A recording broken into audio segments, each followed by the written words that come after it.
Attention. Please let us have your attention. You are now about to enter another dimension. So open your mind, push reset, and reboot your computer.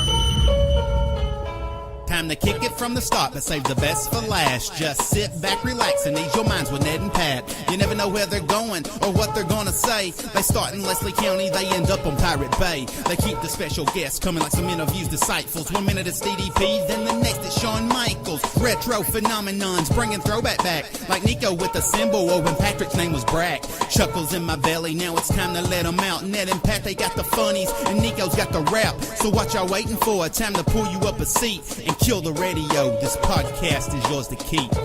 Ladies and gentlemen, it's my pleasure to introduce to you Ned and Pat.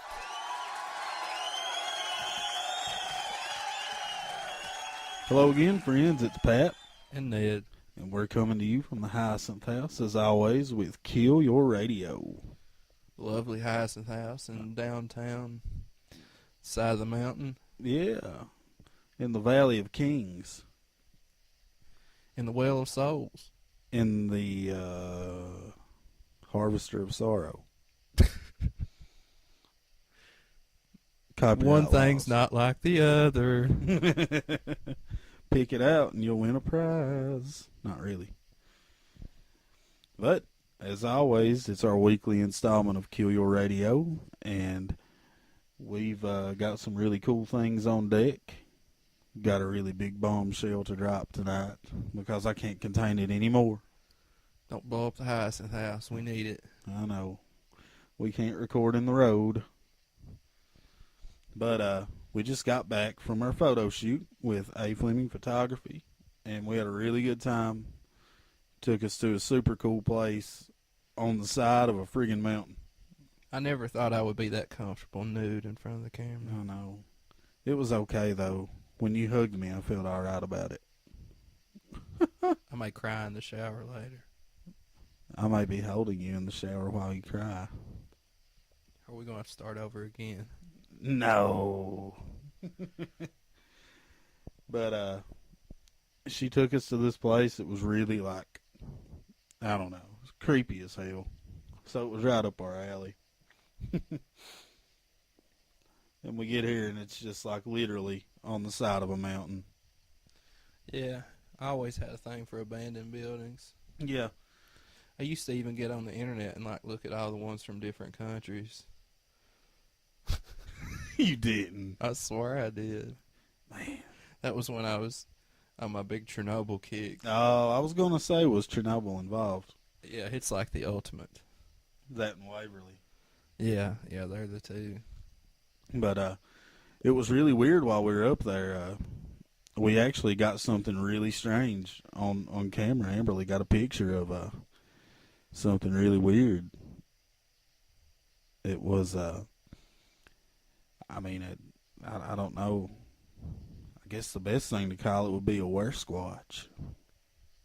So the legends are true. They have to be, because you saw what I saw. That's true. But we took a lot of cool pictures in this old building, and we even got hottered a few times. Yeah, I had the sneaking suspicion that we were being watched. Yeah, I turned around once and saw what one could only call a bat shetty. So, look for the pictures really soon to see if you can spot what's wrong, because we felt really weird. I've read about the bat shetty in the ancient lore. Oh, really? Yeah, I never thought it would actually. Is it like Mayan or Aztec or? I don't know. I think it's Numenorian. Well, we may need the Tibetan monks on this. They told us to call any time. That was John Rhys Davies. Oh, he might be a Tibetan monk. He's got the voice of an angel. But we got a lot of really cool, silly pictures, and had a really good time. And, you know, it was really professional. And like we always tell everybody, if you need pictures done, go with A. Fleming Photography because she's amazing, knows what she's doing. Good stuff. She'll take nice, pleasant pictures, too, if you want that. Yeah, unlike the awkward, semi-creepy pictures we took. Yeah. But it's a good day so far. Like I said, there's a bombshell to drop later on, but before we get to that, Ned's been telling me a lot about this TV show, and I've yet to watch it, but it sounds really super cool. And I looked it up online last night, and it's called Mountain Men. And I guess pretty much the deal, which he's going to educate me on it, is there's 3 old dudes that are like living off the grid from the government, from everything. And I mean, they just live off the land completely. One's in North Carolina. Where's the other 2 at? Montana and Alaska. Right. And they, hell, I don't know. Just tell me about it. Well, they're just straight up mountain men. Like they live pretty much all off the land, and they hunt and raise gardens and this and that. But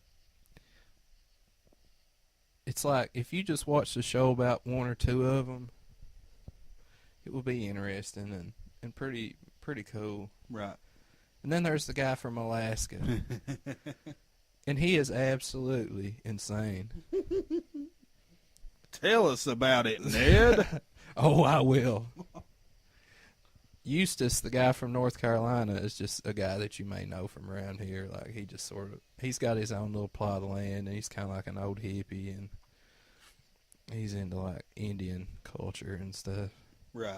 And he gets some of my in-laws. Yeah, he gets out, and he uses mules to plow his garden, and of course that's amazing to the History Channel audience, but it's kind of like just the way people lived around here. Like, he doesn't really do anything out of the way. Right. The guy in Montana is, the part he lives in is right in the northwest little tip next to Canada. So it's pretty mountainous. Yeah, and it's real fucking cold. I mean, he's just, he's up there, and he's got a really nice cabin, and he's got a dog that sort of features in a lot of the episodes. It'll go find stag antlers for him, and yeah, you told me about that one. it's like a really cool dog. Like it'll retrieve anything. It's like my father-in-law was telling me that to him, it's like his son or his daughter. He treats it like a child. Yeah, it's named Ellie. It's just like, it's like they're part of the family. Like it helps him out with everything. Right. And he goes out and he makes knives and folk art and stuff like that. And that's cool. he's just like an old cowboy. Like he was a rodeo cowboy for a while. Like a ranch guy. Yeah, like he's just an old school Montana guy. He's grew up around cattle and horses and stuff. And now he just wants to live up there in the mountains. And he's got like cut just absolute insane amounts of firewood. Like he just works on it all fall, like getting it ready for the winter. Like morning to night cutting wood. Any spare moment of time, you got to cut wood up there because that's all they use, right, for their heat and stuff. But that being said, the guy that lives in Alaska takes it like a bunch of levels up. Oh no. Like this guy is insane. Like he lives in Fairbanks, like sort of a populated sort of part of Alaska. Right. He's got like a wife, and I think his daughter's like maybe 5 years old or something. And he goes every winter to trap, like in the way like northwest territory, like Arctic Circle shit. Yeah, like he goes like so many 100 miles, and there's nobody. And he flies this little yellow, like bush plane, and he lands it on skis in the snow. Like he's got this big flat place that he found. It's not even really that close to his his cabin. It just happens to be cleared out. So what this guy does, he takes apart a snowmobile piece by piece and loads it in that plane. Oh my God. When he gets up there, he's got to winterize his plane so that it doesn't have frost on the wings, because if it gets frost on the wings, he just like, you go down like a rock, he said. Really? Yeah, like planes are real touchy about the aerodynamics of their wings. Oh. Like if it builds up so much layer of frost, you'll just style out and go down. Learn something new every day. So he's got to put these big covers on it, and he's got to like do all this. He's got to like scotch it up and make sure it doesn't move and stuff. Right. Because the winds get real crazy too. He takes the snow machine, puts it all back together, services it, and has to like go out to his cabin. And his cabin is like in the very dead center of grizzly country. God. Like the guy from Montana has a lot of grizzlies too, but this guy lives like, He lives amongst them. he lives like in Grizzly Preserve pretty much. Grizzly Fantasia. Oh no. And he has to go out to his cabin, and he sets all these booby traps, like the old classic, like board full of nails in front of the door and stuff, and like to make sure that bears aren't like walking up around, because he has to leave like food and stuff. Right. Like he has to make different trips because he's just got that one little. It's a small little plane. Yeah. And he just can barely bring what he needs in it, and he's got to stay for like the whole winter. And he checks out his place, makes sure there's no bears hiding in there like getting ready to kill him. And he's just like casually talking about it. He's like, well, we got some fur and some blood here. He said they've been checking me out. Like he's just so calm. And he finally goes in and like gets all his stuff in there. And then every day he's got to like ride this circuit on his snow machine of like so many, like his whole radius is like 100 miles, and he rides like 30 a day or something on the snowmobile to check all of his traps. Does he have like outposts along the way? Well, no, he just rides out from his cabin and back. Wow. And what's so crazy is like he breaks down all the time, like his snowmobile, he'll have to put a new carburetor on it or something. And he's like, he like really can do this. So like he's a good mechanic. Like he just like sort of does it. He's sitting there talking, and he's like, you know, ratcheting shit off and stuff. Yeah. He's like, my carburetor went bad. I'm gonna put one on, and like, I broke one of my skis. I'm gonna have to replace it. Like he must have the parts he needs and stuff up there. Right. But sometimes he'll break down of the night. Like he's only got like 2 hours of daylight anyway. Yeah. And he's got to like walk back like 20 miles or something, and he's got like icicles in his beard, and he's like getting pretty cold. He's like, if I don't want to lose my fingers, I'm gonna have to build me a little fire. And he builds like a little fire and takes his gloves off. He's like, all right, I'm gonna have to head back out, I guess. And like he broke down one time, and he had to like take his engine apart or something. He's like, my fingers is too cold. I can't hardly do this. And he had to build him a little fire and warm up for a second. And then he went right back to like mechanicking on it out in like big, huge snows, like out in just wilderness woods. Right. Like horrible Alaska. Yeah, yeah. And he's just got that big beard, and it's just all icicles, and he's like talking about how cold he is, and he just like keeps trudging right along. Never bitches about it though. He's just talking. Yeah, Pretty but cold. what's so funny is it, you know how the reality shows, they cut back and forth Yeah. the whole time. He'll be like changing out, putting a new engine in his snowmobile or whatever, and he'll cut to Eustace, and he's like, oh, it's a little bit too wet today to plant my kale. I hope I get it out in time. Kale is what keeps you alive around here. And he's like probably 10 miles away from a town or something. Yeah. He's just like in the Blue Ridge Mountains. Like, he lives around here. Like, It's like an hour from Chapel Hill. yeah, and his big source of contention is he's got like these kids that come stay with him to learn how to like live off the land. Yeah. And one of them is an asshole, and they always and he's always trying to give him these speeches like, we got to go up and unstop the water line because water is the Mother Earth's blood. It gives us life. If one man don't pull his weight, we got to make up for it. We can't have one man not pulling his weight. And that guy's like, fuck you, Eustace, I'm doing all the packing or something. he gives these big inspirational speeches to him all the time. Meanwhile, in Alaska, it'll be like 75,000 miles away in Alaska. One man's in the dark at 30 below zero, not bitching about anything. Yeah. And then the guy's like in 60 below zero in the dark, trudging through. He's like, I'm getting pretty thirsty. I can't eat snow, though. I'll die of hypothermia. Think there's a grizzly bear behind me. Yeah. Better watch out. Better watch out.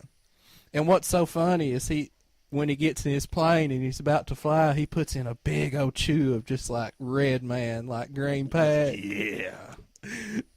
And he just makes face like he's just gritting, like he's getting ready to hit a big. He flies through like winter storms and shit. He puts on his war face. Yeah. Like turns Pantera on. I mean, his plane is so. It's like a little bush plane, and you can see it like wobbling and stuff, like it's strapped together with bungees and stuff. It looks like almost. It's just a real shitty little old biplane or something. Yeah. That's crazy. It's funny. They always have to have like the drama of the show.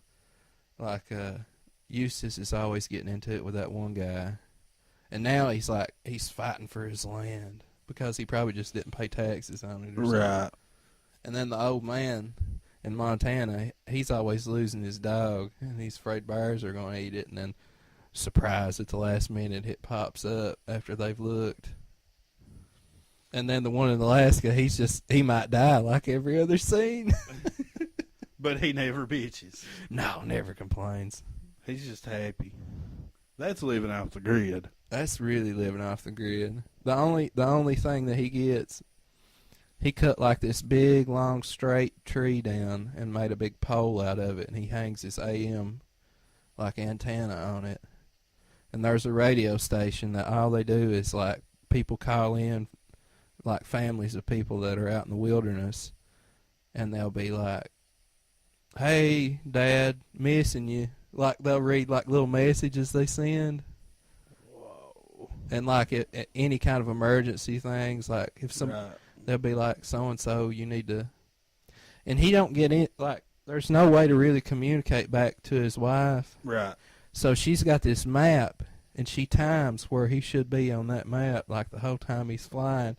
And if he don't like he can radio back little bits in here and there, but if she expects him to be somewhere and he's not, she like follows his trail, like his flight path, and so she'll know like where to send the search party. Yeah, like she's like following along like with his speed and stuff, like to know like the area that they need to look, because it's so big they could look. It would take them forever to And look. it all looks the same from the air. Yeah. Imagine, people say that mountain people ain't smart. Fuck them. I mean, think about that. This woman has no way of communicating with him, but still, she knows where he's at all times. Right. That's pretty cool. Even though Eustace, he's real crafty. Like he's a killer mountain man. Yeah. It's just like his troubles are always a little less severe. They're not organic, are they? No.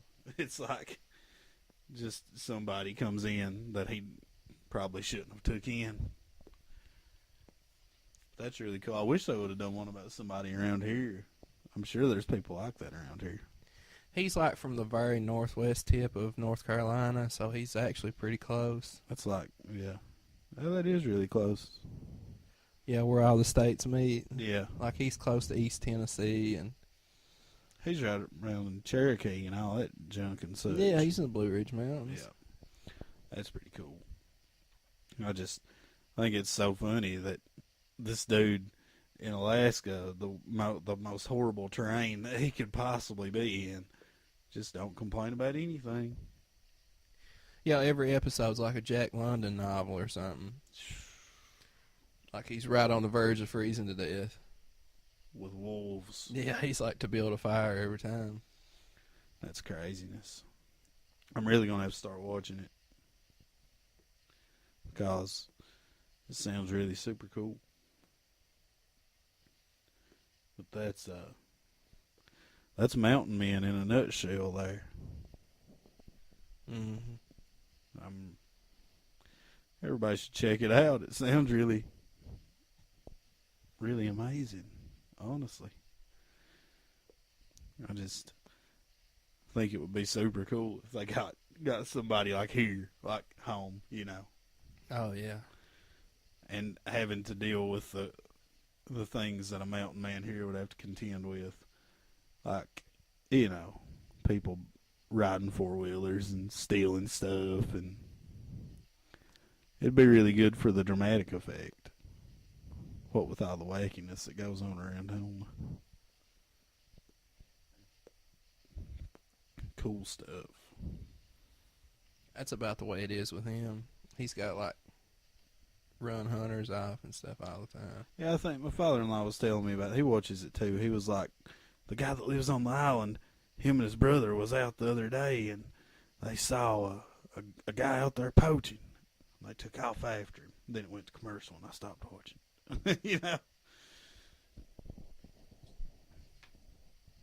But yeah, he was talking about how he's in the big land struggle or whatever with him, with the court. He's got like 500 acres. He's on an island, ain't he? I don't know. He told me that it was an island that the guy was on, like off the coast. It can't be off the coast. It's in the northwest. Maybe he's like in the middle of a lake or something. I don't know. You never know. There are a bunch of islands around there. Like around, North Carolina. yeah. But he's like apparently he's not paid any kind of taxes in years. See, that's weird. I thought that he made a point to say that he like did so much to raise money for his land taxes, but apparently he just doesn't pay them. You never know. I mean, the History Channel is good for blowing things out of proportion. Everything on the History Channel is completely true. Yeah. Abraham Lincoln was an alien. Vampire hunter. No, he was Giorgio Suklo said he was an alien. Well, somebody in Hollywood said he was a vampire hunter, and I value their opinion much more. Ah, that's made up. Giorgio knows the truth. Giorgio don't know shit. You seen that man's hair? He knows. He's got some awesome hair, don't he? It grows. It grows all right. It grows continuously. Damn, he'll be looking like a wear squat Schwartz ever. Well, these are kindred. Folks, we're going to take a quick break, and when we come back, we've got something it's really out there. So, stick around, and we'll be right back after these messages. Hey folks, it's Pat from KYR Radio. We all know that the internet's a great advertising medium, and if you're looking to do so, look no farther than KYR Radio. KYR has several very reasonably priced packages for advertising, and we guarantee professional quality. So, if interested, please contact us at KYRradio12@gmail.com or find us on Facebook at facebook.com/KYRradio12. And we're back after that shameless plug from KYR Radio. We have no shame. We have none. You probably knew that already. Yeah, if you know us at all, you know there's none. But we've been fans of coast to coast radio for quite a while. I think the first time, I think it may have been the first time Ned heard about it too. I used to work as a county employee, and I worked with this guy, and he was all into the paranormal stuff, and he told us one day, Ned came to hang out with me at work because I was a security guard and I didn't do shit. So Ned's up there and we're just kind of hanging out, and this guy's like, you guys ever listen to Coast?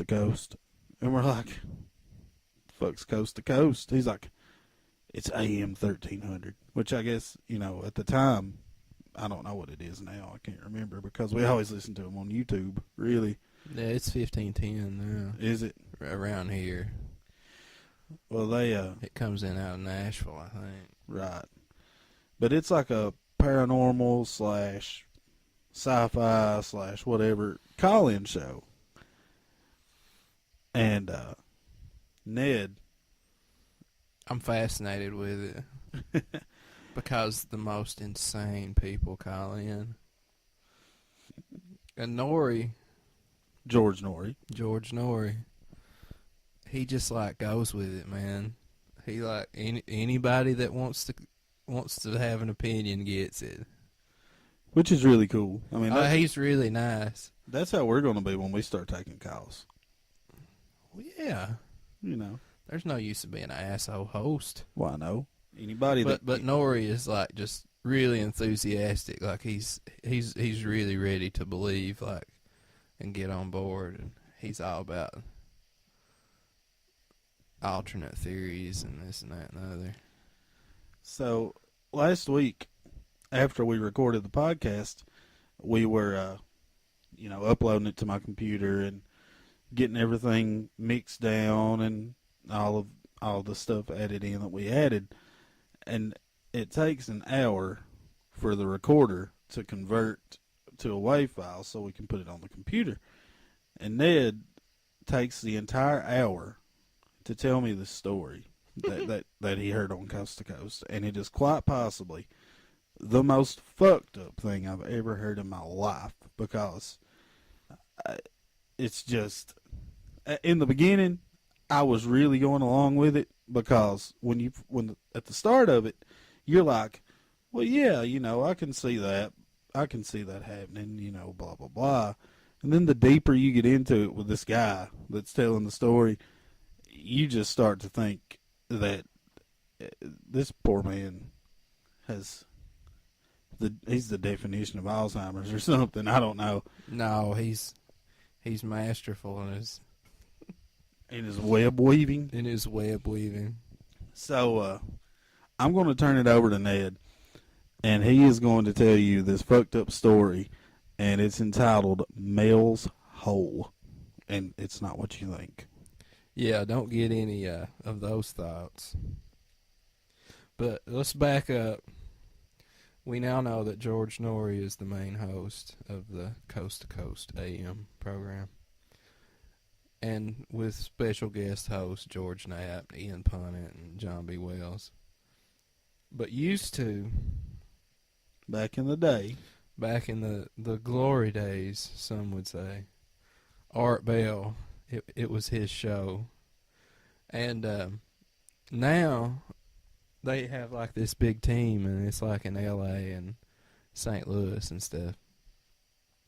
But when Art Bell ran the show, he like ran the show all on his own from his house, way out in like the Nevada desert. Deep in the desert. Yeah, out in the Mojave.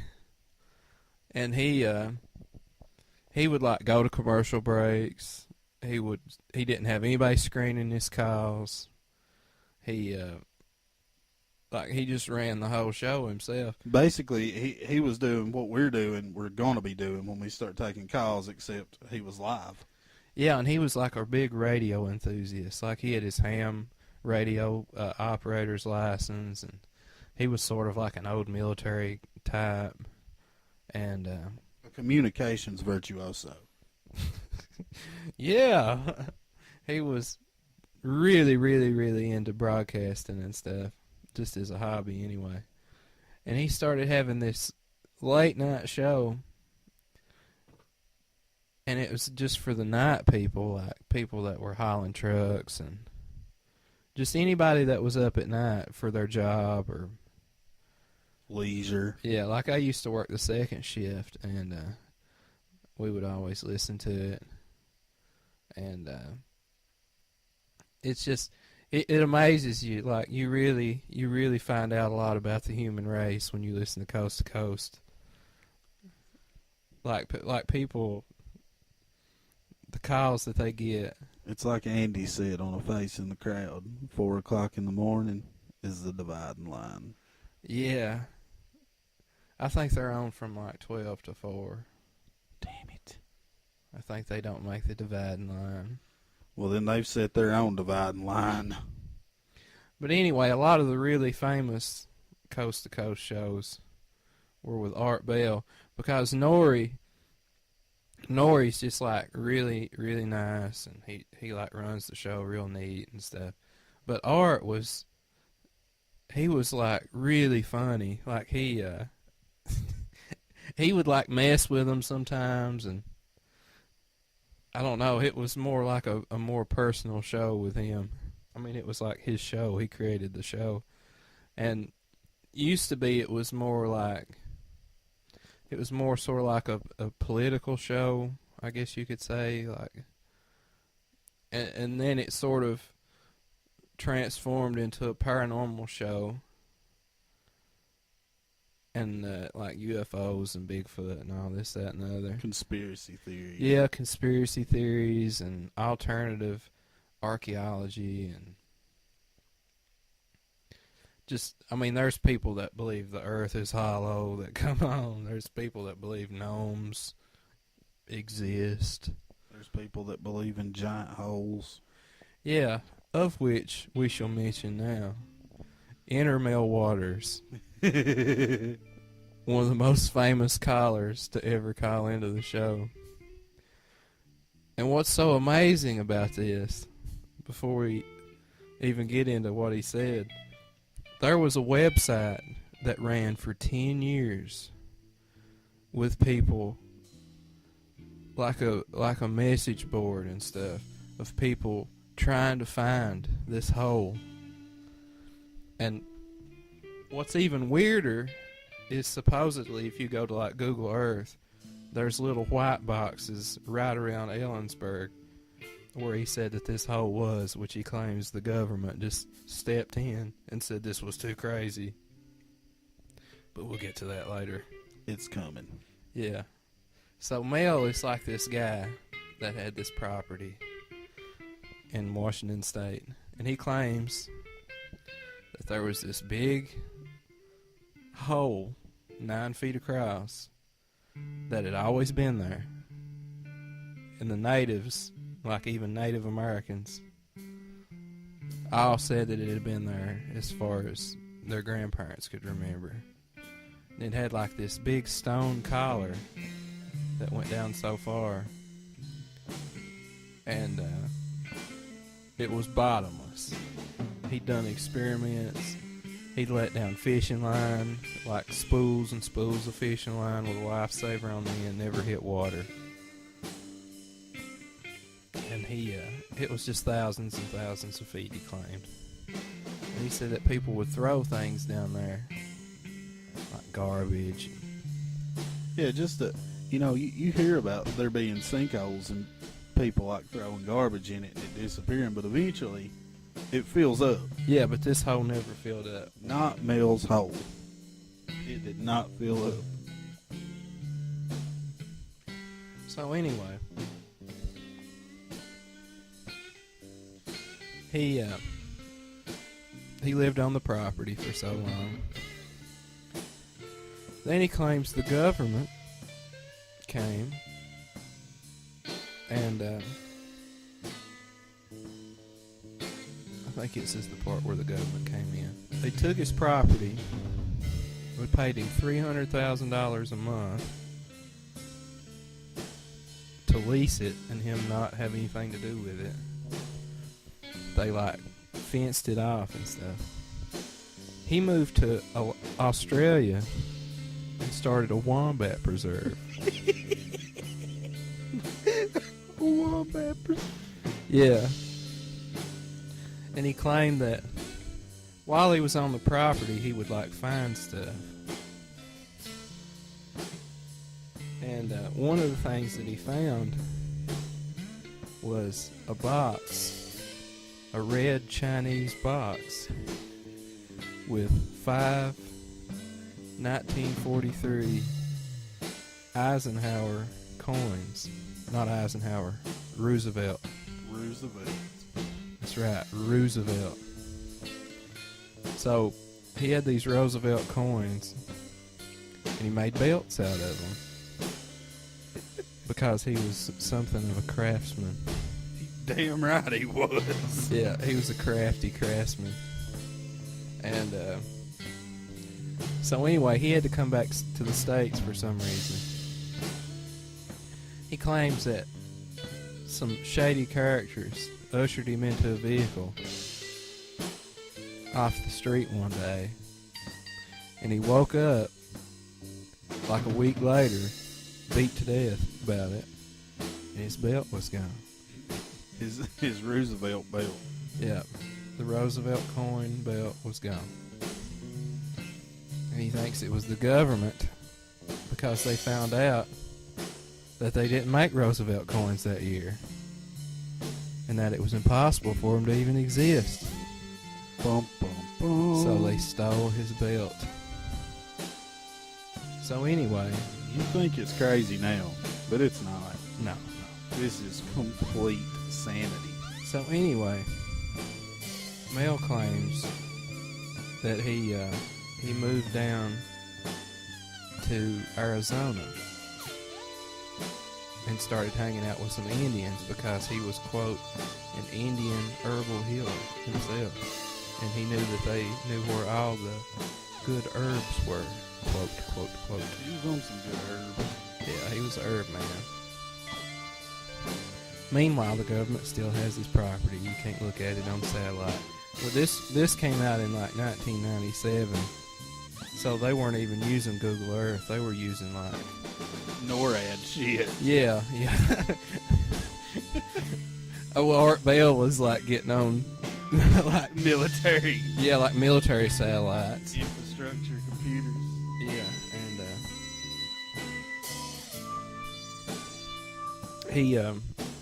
he verified that you couldn't see his property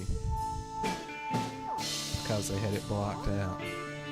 So he starts hanging out with these Indians, and there's another hole. Lo and behold, there's another one of these magical holes, bottomless. This one has a big metal collar around it that looks like another piece had once fit on top and locked in place. And he also claimed that every so often this black light, like a shadow, would beam out up into the sky From the depths of the hole. So, this is all very strange. Obviously, that one man could run into yet another anomalous, bottomless, mysterious hole that is producing a beam to the sky. a beam not of light, but of dark. So anyway, also in the area are Basque people, which are like the people of Spain, the Basque. They're like sort of their own, I guess you call it ethnicity, or Not Spanish, not Mexican, not South American. they're like, They're their own thing. yeah, they're sort of their own thing. I forget their history in Europe, but a group of those people are living in the Southwest United States, Near the hole? near the hole, and they start doing experiments on this hole. That male is included. Yeah, Mel is with the Basque people, and they're doing experiments, and they start letting down like this. They've got this big winch rigged up with about 1,500 foot of line on it. Now, wait. Before we go any farther, when it gets to the one part, you have to do it like he's talking to George. Because I will do Art Bell. I mean Art Bell. Sorry. Don't you ever call him George. I know, but you know the part I'm talking about. Yeah. Yeah. Anyway, we're up to a crane winch. And we've got a winch. 1,500 feet of line. 1,500 feet of line. So they decide. He said that when you hold your hand over the hole, it's like you don't feel cool air coming out, but you don't feel hot air coming out. You just feel like sort of neutral air coming out. It's like yeah. It's like you would think it would be one or the other, but it's not. It's just like a perfectly still air, just around the hole. You would think this story would not be funny the second time, but I think it's funny. Yeah. Yeah. In the original hole too, he claimed that somebody threw their dog in the hole, their dead dog, and he said that he saw it running through the woods later. Just another little. That's just a little tidbit from hole A. From hole A, we're now to hole B. Yeah, we're no longer on the A hole. Yeah, we're on the B hole. So, anyway, Mel and his Basque friends decide that they're going to let down some ice to see if it melts at the bottom. Which that's pretty reasonable. Yeah, that's kind of not really scientific, but in a way it is.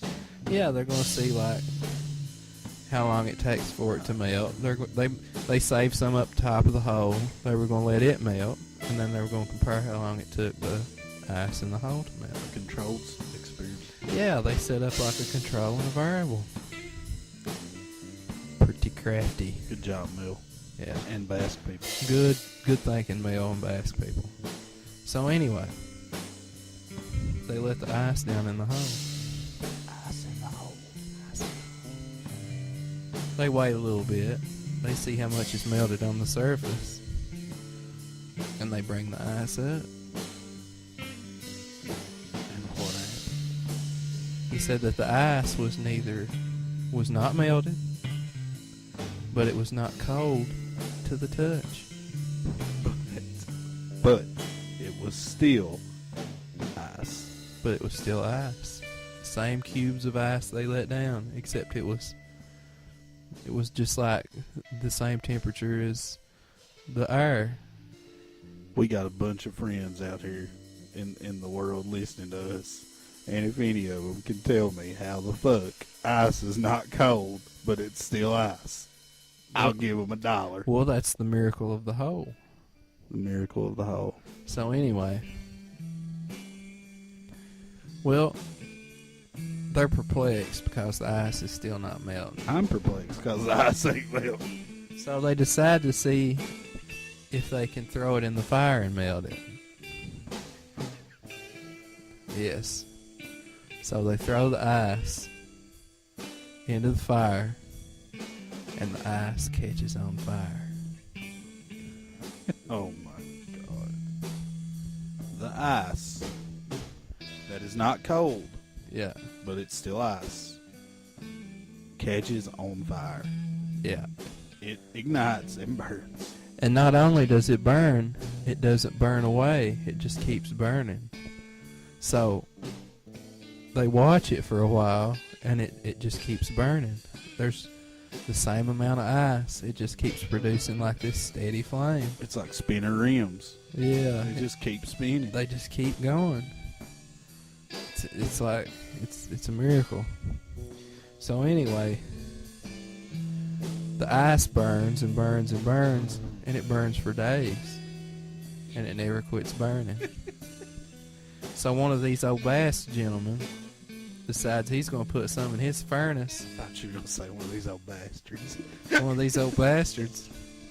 He takes some of the ice and he puts it in his furnace at home. He had like a wood burner, not a furnace, but like a big wood burning stove. Right. And it just burns all winter, and it keeps his house warm. But eventually, the stove burns through the floor. Because it got so hot. And instead of like fixing it, he just left it. And then it burned into the ground. And made another hole? It just kept going deeper and deeper into the ground.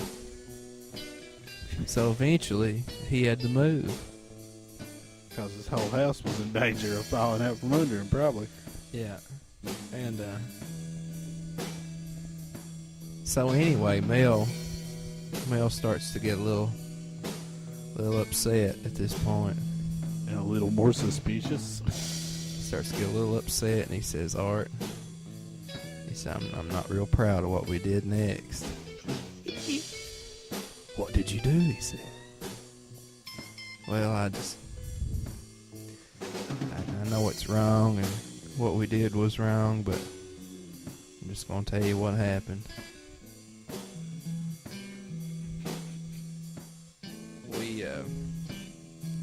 We built a crate, and we took a sheep, because the bass people are shepherds. Alright, I swear I'm having a hard time telling you this. What happened next? I'm really ashamed of myself.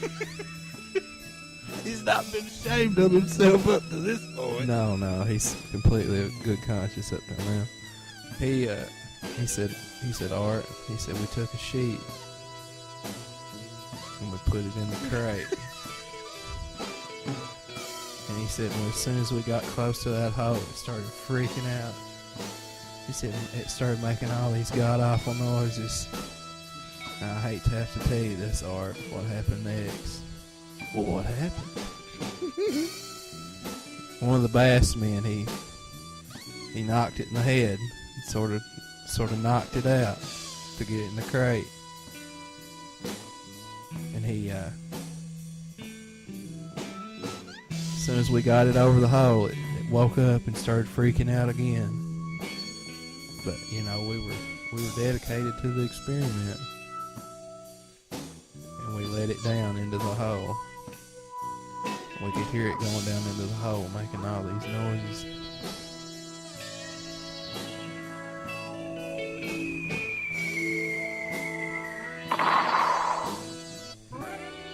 We let it down all the way down to about 1,500 feet. And when it got down to the bottom, everything got quiet. And we could feel the rope was sort of like vibrating. Like there was sort of vibrating going through the whole thing. So we left it down there for a little while. And we finally decided and agreed to bring it back up. They brought in the sheep retrieval unit. Yeah, so we slowly hoisted it back out of there. And the sheep was dead. And one of the bass men, he threw it up on the table, and everything looked normal on the sheep from the outside, but as soon as he cut into the sheep, the skin had been cooked all the way through. So they had the sheep, and they cut into the sheep, and they were like sort of checking to see what all was wrong with it, what had happened to it in the hole. And when they get to the middle of the sheep, around its like backbone area, around the tenderloins, there's this big tumor, this big giant tumor in the sheep. And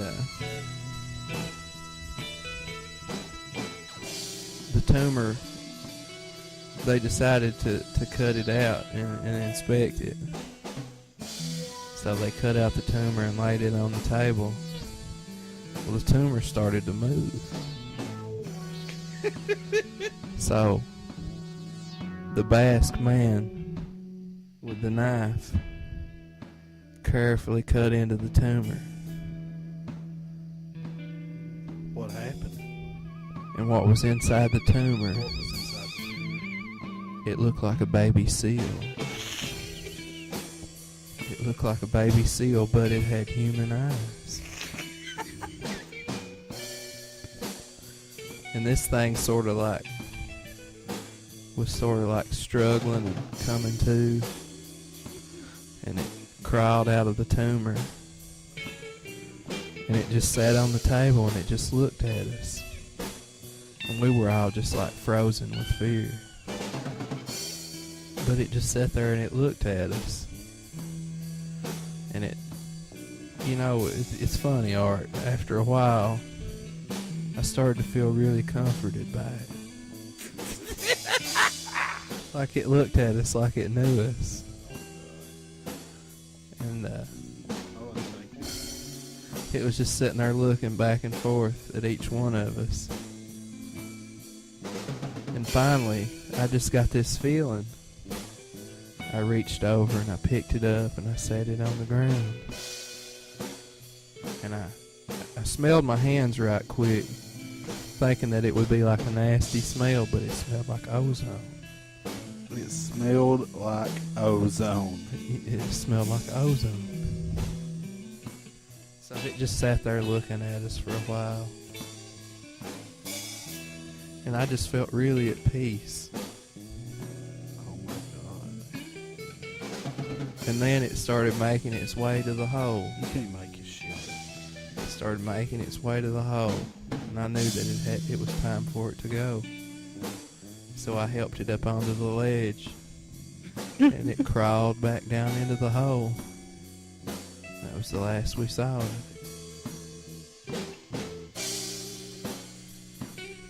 And I believe that's about where the story ended, wasn't it? Yeah. And then Art was like, well, why can't you go back and take some pictures of the hole? And he's like, oh, the Native Americans, they don't want any pictures taken of it.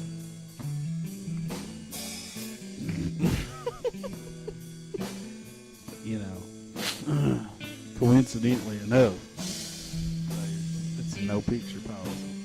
Yeah. When it comes to insane interdimensional holes. You know, last week when we told the story of Daryl Cole, I said this is so fucked up that you'd never believe it, but then it's too fucked up to not be true. Yeah. You can almost say that about this story.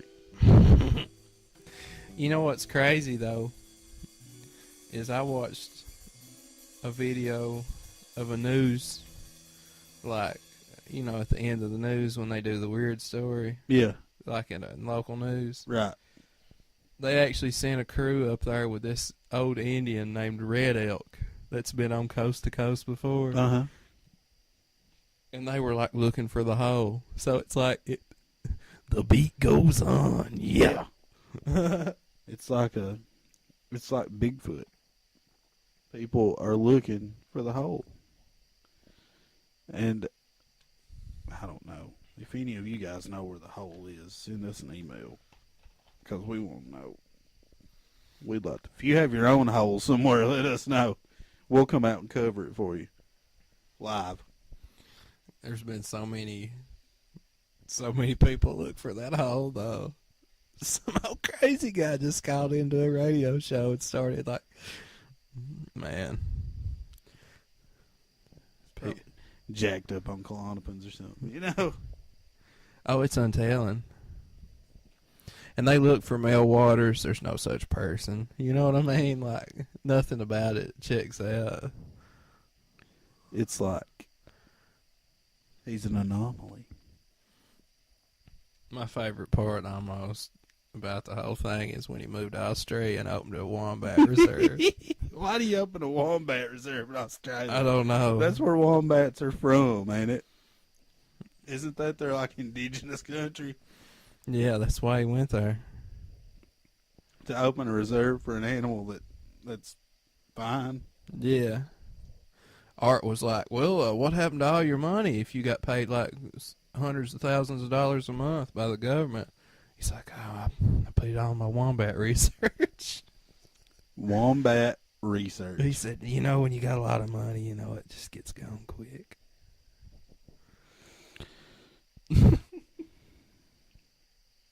I don't know. I just can't wrap my head around that one. It's not for head wrapping. Definitely not. But we're gonna take a quick break and then come back. And when we come back, you're gonna get this. You're gonna get this, yes. You're gonna get the bomb because it's dropping in 15 seconds. On ddpyoga.com. You want to invest in yourself and take control of your life? I call it owning your life. Go to ddpyoga.com and own it. See ya. Bang! Monkey. Okay, we're back. We had a little miscommunication there. Yeah. Our producer was giving us mixed messages. Oh, brown eyes. By the way, we're still reaching out to My EOH. producer. Still reaching out to EOH. We got Big Al waiting for you. We're going to make that happen one of these days. Big Al, Big O. Right on. Right on. But, so I've been wanting to tell everybody. I've contained it for entirely too long now. And it's killed me. It's hurt my soul. We've, obviously we've been in contact with a lot of people. A lot of really cool things are going on. But this is quite possibly the coolest thing that's happened so far. I'm sitting in the house yesterday, the day before actually, just kind of chilling. And email pops up and says Sid. And I'm like, well, who the hell have I corresponded with named Sid? Because, I mean, you know, we've been talking to a lot of people. And I open this email, and it's Sid fucking Haig. And he's like, I'd emailed him and told him, you know, he, like we said on one of our videos from Friday night, he had told us he'd give us an interview, but his line was so long on Saturday that we didn't want to bother him or take away from the fans or anything like that. So in my email I write, we wanted to, you know, interview you at Friday night, and we weren't able to respect you and your fans and so and such. And he writes back, he's like, I'm sorry that we didn't get a talk at the convention, but I'd be glad to do an interview with you guys on your show. And I'm like, what? You know, he's just like so forthcoming with it. It's like so we nailed down a date and time, but sadly it's got pushed back a little bit because we've got some equipment on the way and it's back ordered and so and such. But we will have Sid Haig live on our show. And I'm just mega excited about it. Yeah, be very afraid. And you know, it's not gonna be your standard interview. Yeah, we're gonna try to, I don't know, just shoot the shit with him a little bit. Yeah, because if anybody knows us at all, we're really good at shooting the shit. So we're gonna talk. You better watch your shit around us, because it will get shot with the living dead gun. It's a scary firearm. Oh yeah, it will rock your world. But we've got that coming up, and then we've got some other things going on with other people that we're getting everything ironed out. So we should have a really, really cool next few months coming off. Yeah, so stay tuned. Don't touch that dial. And don't touch that dial. Keep sending those spooky texts. Yes, sending those spooky texts. And then also the Horror Hound weekend's coming up that we're going to be covering September 7th through the 9th. The admission for the entire weekend's $30. It's going to be like a Terminator and Alien reunion. Now, I know we've talked about it before, but you've got Linda Hamilton, Elvira's going to be there. John Connor's going to be there. John Connor's going to be there. What's his name? Edward Furlong. What's his name? The guy that played Budnick on Salute Your Shorts. That tickles me. Ken Forey, who was in The Devil's Rejects, is going to be there. I think. I mean, there's just a ton of people, and they keep adding people. Like, even so close to the event, you know, we're almost exactly a month away, and they're still adding people. So it's going to be really cool, really worth going to. And beyond that, you know, just want to remind everybody to keep checking out our Facebook to keep updated on what's going on, because anytime something cool happens, we put it on there. Mm-hmm. Spread the revolution, comrades. Make us go viral. Viral. Viral video. We're going viral. But with that being said, I believe that about wraps it up for the night. What do you think? Let's rap. We'll leave that to Nico. Oh yeah, we'll do bluegrass and field hollers. Yeah. But before we go, another thing, we want to thank Tommy Pace for all the work he's done on our logos and such. He's, you know, we have a new friend. His name's Chad. His name's Chad. He really likes beers. He likes drinking brewskis with his bros and broads. Yeah, they like going to parties, keggers, natty lights. Dude. I'm gonna go get a new North Face jacket. Dude, I saw a sweet black one the other day. Dude, I saw a black one too. Do you think it was the same one? No, it couldn't be. I saw it at Dick's. But in case you don't know, Chad's the Abercrombie zombie. Aber-zombie. And if you've not heard about the Aber-zombie, revert to episode 2. and then get with us after this. Mm-hmm. So thanks to Tommy for everything he's done. You know, he's done the banner for us on our Facebook page. He's done Chad the Abercrombie Zombie. And then also to Amberly for putting up with us today, because we really gave her hell. Hellraisers. And Coots rummaged a lot, and it was just did strange things in the background. Yeah, while she was taking pictures. Not strange things like that though. Not.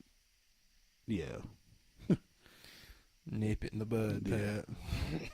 Horrible. But we want to thank everybody for tuning in. Keep on tuning in. And keep on keeping on. I'm Pat Smith. And Ned, what do you have to add? La bon temps roulé.